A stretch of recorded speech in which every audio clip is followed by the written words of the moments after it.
Hello दोस्तों। तो आज मैं एक और वीडियो लेके आया हूँ। इसमें ये जो क्वेश्चन पेपर है, ये JOAIT 2021 में का जो एग्ज़ाम हुआ था वो ये क्वेश्चन पेपर है। और इस क्वेश्चन पेपर से जो भी HP GK पूछा गया है वो क्वेश्चन हम डिस्कस करेंगे। तो आइए स्टार्ट करते हैं।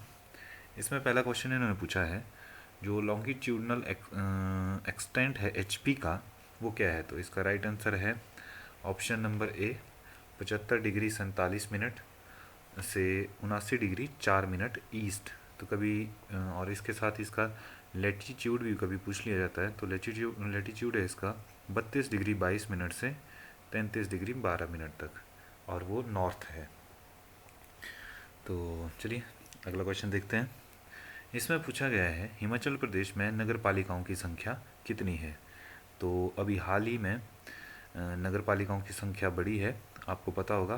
तो इस क्वेश्चन का राइट आंसर है ऑप्शन नंबर डी, 5। तो हिमाचल प्रदेश में 5 नगर पालिकाएँ हैं। और ये कौन कौन सी हैं, तो देखिए ये 5 हैं: शिमला, धर्मशाला, पालमपुर, सोलन और मंडी। तो पहले हमारे पास दो ही म्यूनसिपल कॉरपोरेशन थी हिमाचल में, शिमला और धर्मशाला। जबकि अब पालमपुर, सोलन और मंडी जो हैं ये नवंबर 2020 में 3 जो नई हैं म्यूनसिपल कॉरपोरेशंस बनाई गई हैं। तो टोटल हो गई हैं अब हमारे पास 5 म्यूनसिपल कॉरपोरेशन HP में। चलिए अगला क्वेश्चन देखते हैं। इसमें पूछा गया है, जो शुक्कर खड्ड है ये खाड़ हिमाचल प्रदेश के किस जिले में स्थित है। तो इसका राइट ऑप्शन है ऑप्शन नंबर ए, जो शुक्कर खड्ड है वो हिमाचल प्रदेश के बिलासपुर जिले में बहती है। तो यहाँ पे थोड़ा कन्फ्यूज़न है। एक्चुअली मुझे जो लगता है जो शुक्कर खड्ड है वो हमीरपुर में बहती है, पर शायद यहाँ बिलासपुर इसलिए लिखा गया है क्योंकि जो शुक्कर खड्ड है वो बिलासपुर में बहने वाली सीर खड्ड में मिल जाती है, और सीर खड्ड फाइनली जो है हमारी सतलुज में मिलती है। तो मतलब आंसर की के हिसाब से यहाँ बिलासपुर दिया गया है। तो हो सकता है इनका आंसर इस हिसाब से हो कि फाइनली जो है वो शुक्कर खड्ड किस डिस्ट्रिक्ट से वो करती है, मतलब बिलोंग करती है, क्योंकि फाइनली ये सीर खड्ड में और फिर सतलुज में बिलासपुर में मिलती है। तो यहाँ पे थोड़ा सा कन्फ्यूज़न है। चलिए अगला क्वेश्चन देख लेते हैं। इसमें पूछा गया है, Siul is tributary of which river of HP। जो सियूल नदी है वो किस नदी की सहायक नदी है। पिछले वीडियो में हमने डिस्कस किया था रावी नदी के बारे में। तो उसमें क्वेश्चन पूछा गया था कि भादल जो है किसकी ट्रिब्यूटरी है। तो उसका आंसर भी रावी था। तो हमने पढ़ा था कि रावी की जो सहायक नदियाँ हैं उसमें सियूल है, भादल है, टुंडा है, साहो है। तो ये सब जो हैं ट्रिब्यूटरी हैं रावी नदी की। और इसके साथ ही हमने पढ़ा था कि रावी नदी का जो वैदिक नाम है वो पुरुषाणी है, जबकि संस्कृत नाम ईरावती है। और रावी नदी जो है आपके धौलाधार पर्वत श्रेणी में बड़ा भंगाल से इसका उद्गम होता है। तो चलिए अगला क्वेश्चन देखते हैं। क्वेश्चन नंबर 125 है, बाबा भड़भाग सिंह मेला जो है वो किस जिले में लगता है। तो जो बाबा भड़भाग सिंह मेला है वो आप सभी जानते होंगे, जिला ऊना में ये मनाया जाता है। तो 125 का ऑप्शन नंबर सी जो है राइट आंसर है। और कौन कौन से मेले लगते हैं जिला ऊना में, तो देख लेते हैं। चिंतपूर्णी मेला है जो माता चिंतपूर्णी के मंदिर में लगता है। और इसके अलावा जो फेमस एक और मेला ऊना में है ये है पिपलू मेला। तो ये जो पिपलू मेला है ये पिपलू नामक स्थान पर ही मनाया जाता है मई और जून के महीने में। चलिए अगला क्वेश्चन देख लेते हैं। अगले क्वेश्चन में पूछा गया है, प्रख्यात पर्यावरणविद किंकरी देवी हिमाचल प्रदेश के किस जिले की रहने वाली हैं। तो किंकरी देवी संबंधित हैं जिला सिरमौर से। तो आप जानते होंगे किंकरी देवी के बारे में। इन्होंने जो अवैध उत्खनन था उसके खिलाफ आवाज़ उठाई थी, और 2007 में इनका निधन हो चुका है। तो ये कुछ किंकरी देवी जी के बारे में था। इससे आगे देखते हैं। अगला क्वेश्चन हमसे पूछा गया है, हट्टू पीक जो है हिमाचल प्रदेश के किस जिले में स्थित है? तो आप सभी जानते होंगे जो हट्टू पीक है वो हिमाचल प्रदेश के शिमला जिले में स्थित है। इसके अलावा शिमला जिले में और भी फेमस पीक हैं, जैसे चांचल चोटी है, इसके अलावा चूड़धार हैं, तो और भी अन्य पीक्स हैं। इसके बारे में हम बाद में डिस्कस करेंगे। अगला क्वेश्चन देख लेते हैं। जो चुराह या चुड़ाह घाटी है हिमाचल प्रदेश में, वो किस जिले में स्थित है? इसके अलावा बरोट वैली भी मंडी ज़िले में है, और जोगिंद्रनगर वैली फेमस वैली है, बल वैली जो कि बहुत उपजाऊ है, और इसके अलावा गाड़ा गुशैनी वैली, ये सब वैली जो है जिला मंडी में आती हैं। तो आपकी चुहार वैली जो है, चुड़ाह वैली जो है, वो जिला मंडी में स्थित है। चलिए अगला क्वेश्चन देख लेते हैं। अगले क्वेश्चन में हमसे पूछा गया है, पिन पार्वती राष्ट्रीय उद्यान हिमाचल प्रदेश के किस जिले में स्थित है? तो जो पिन पार्वती नेशनल पार्क है वो जिला लाहौल स्पीति में स्थित है। तो 129 क्वेश्चन नंबर का राइट आंसर होगा option number C, Lahaul Spiti. Himachal Pradesh में प्रेजेंटली जो हैं 5 नेशनल पार्क हैं, आप जानते होंगे। तो ये 5 कौन कौन से हैं? ग्रेट हिमालयन नेशनल पार्क, ये जो सबसे पुराना है।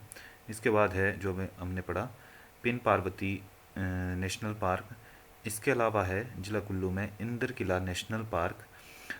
उसके अलावा खीर गंगा नेशनल पार्क, और एक और है जिसका नाम है सिम्बलबाड़ा नेशनल पार्क। तो हिमाचल प्रदेश में ये 5 नेशनल पार्क स्थित हैं। अगला क्वेश्चन है, भुंडा उत्सव हिमाचल प्रदेश के किस जिले में मनाया जाता है? तो आप जानते होंगे भुंडा उत्सव जो है हिमाचल प्रदेश के जिला कुल्लू में मनाया जाता है। तो 130 का option number A right answer है। इसके अलावा और भी मेले त्यौहार मनाए जाते हैं फेमस जो है हिमाचल जिला कुल्लू में।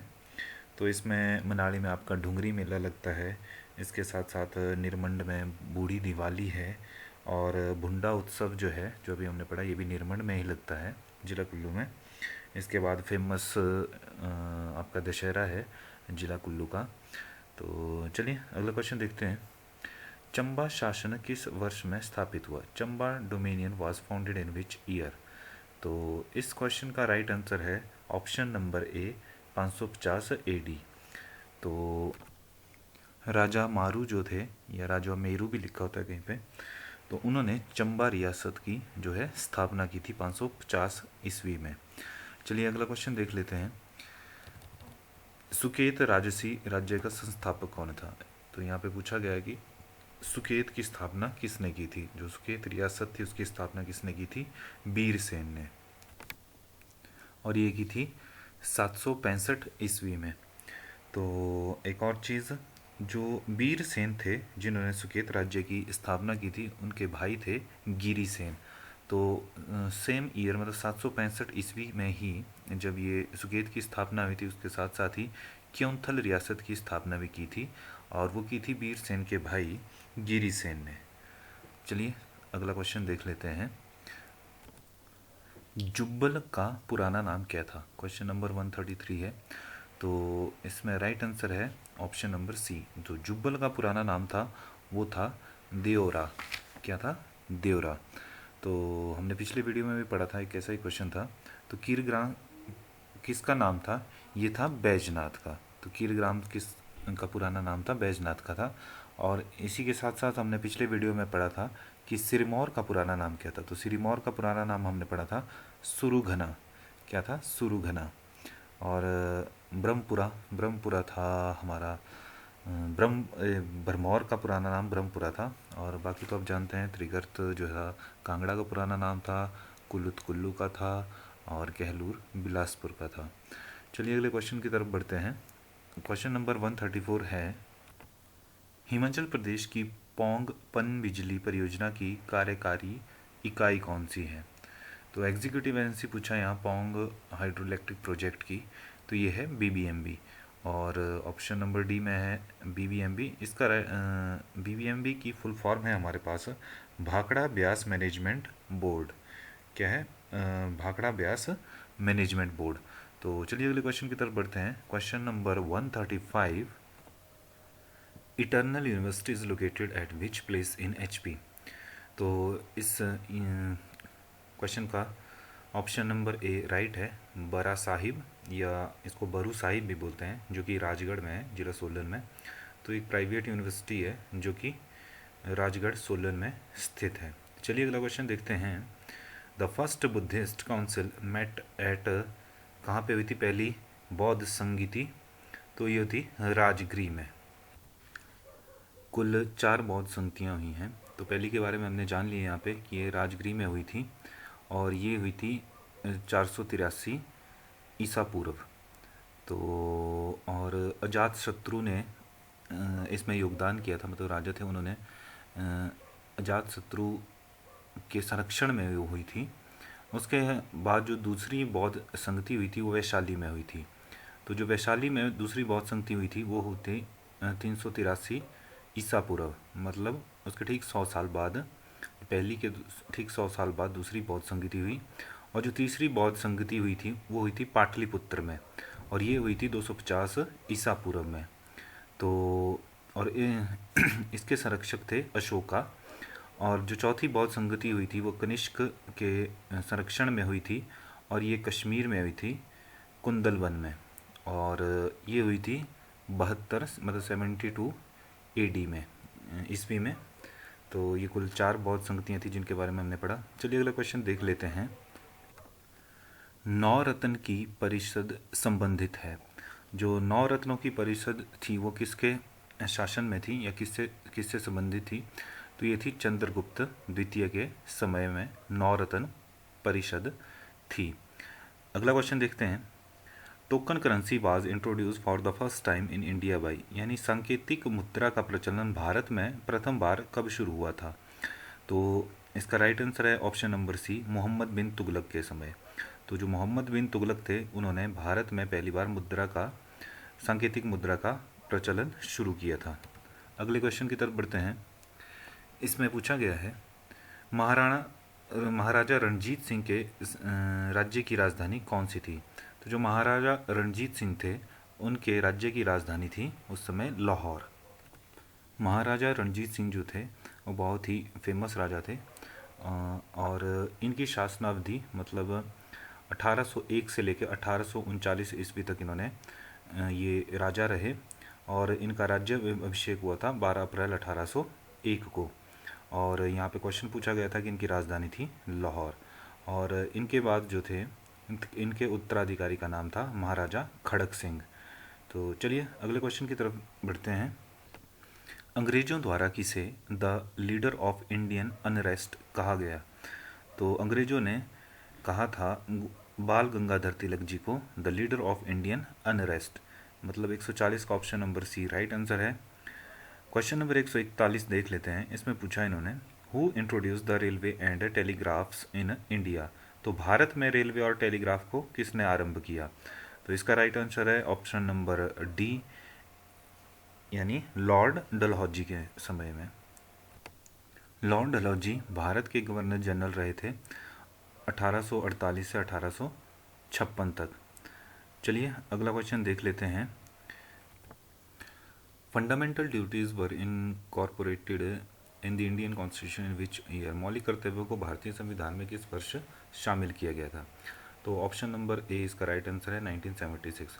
जो 42वां संविधान संशोधन था 1976, उसके अनुसार जो था भारतीय संविधान में जो था फंडामेंटल ड्यूटीज़ को इंट्रोड्यूस किया गया था, शामिल किया गया था।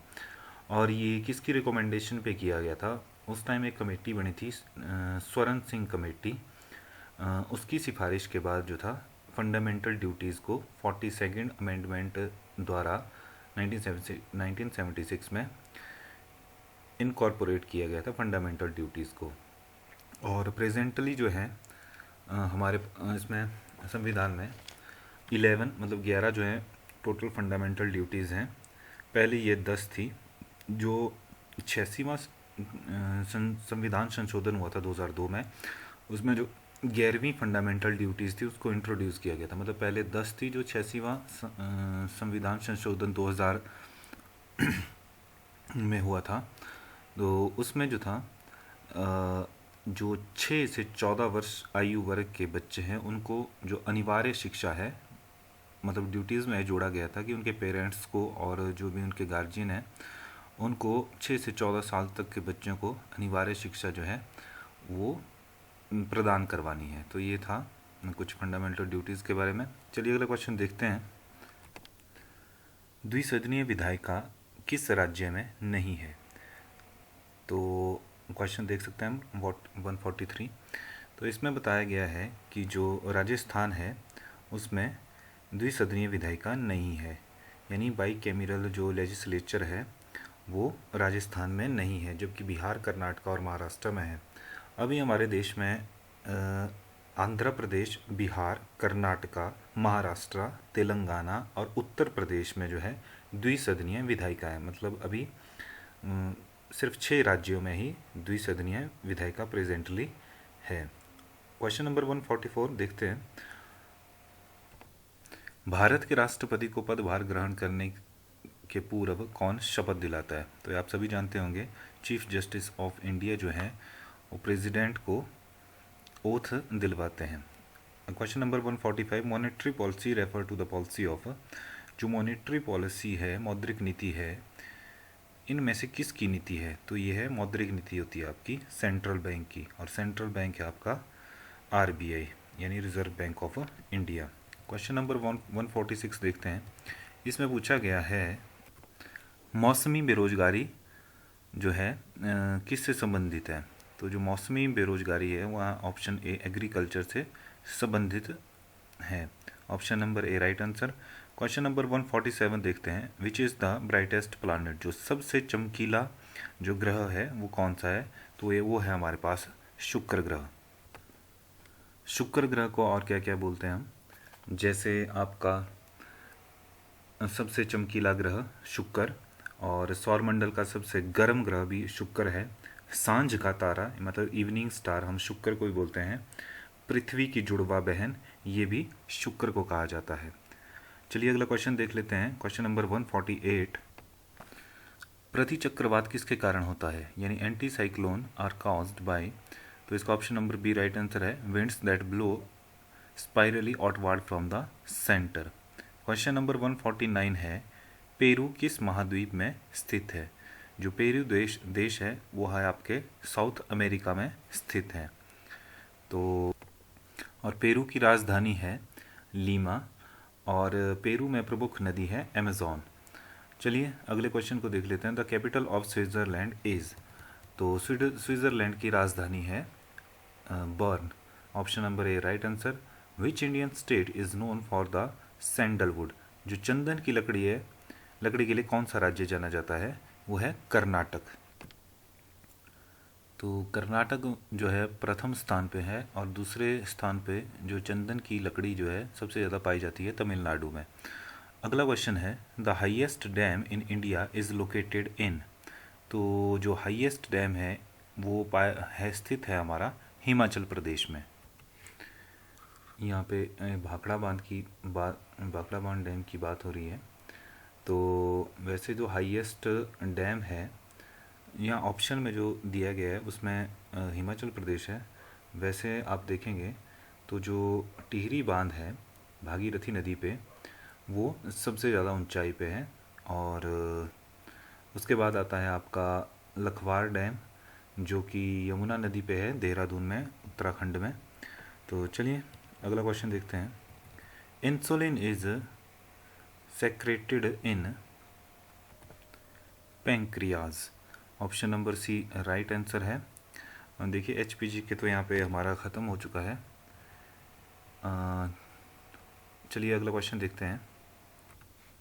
राजेंद्र कुमार भंडारिम जो हाल ही में समाचार पत्रों में थे ने कौन सा पुरस्कार जीता है? तो इनको मिला है सुभाष चंद्र बोस आपदा प्रबंधन पुरस्कार। अगला क्वेश्चन देख लेते हैं। The venue of the exercise desert night 21 was. मतलब जो एक्सरसाइज हुई थी डेजर्ट नाइट 21 इस वो कहाँ पे आयोजित हुई थी? तो option number C right answer है आपका इसका, जोधपुर। तो ये जोधपुर में हुई थी, और ये हुई थी इंडियन एयरफोर्स और जो French air and space force है उसके बीच में। तो ये जो एक बायलेटरल एयर एक्सरसाइज है जो कि जनवरी 2021 में जोधपुर में हुई थी।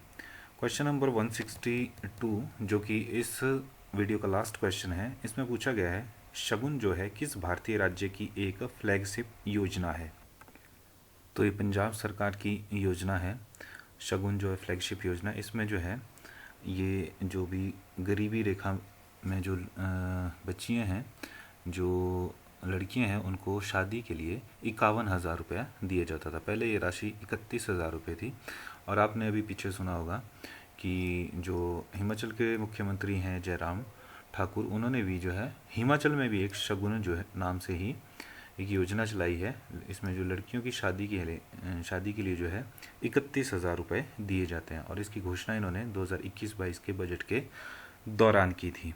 और बीच में आपने सुना होगा न्यूज़ में भी, क्योंकि पहले इसमें ऐसा था कि ये अनुसूचित जाति की और अनुसूचित जनजाति की लड़कियों के लिए ही था ये योजना। तो बाद में जब इसका विरोध हुआ, क्योंकि गरीब जाति की लड़कियां तो जनरल कैटेगरी में भी होती हैं, तो फिर बाद में सरकार को जनरल कैटेगरी की लड़कियों के लिए भी ये योजना शुरू करनी पड़ी। मतलब अब जो है गरीबी रेखा में से नीचे जो भी लड़कियां होंगी उनको शादी के लिए 31,000 रुपये सरकार की तरफ से दिए जाएंगे।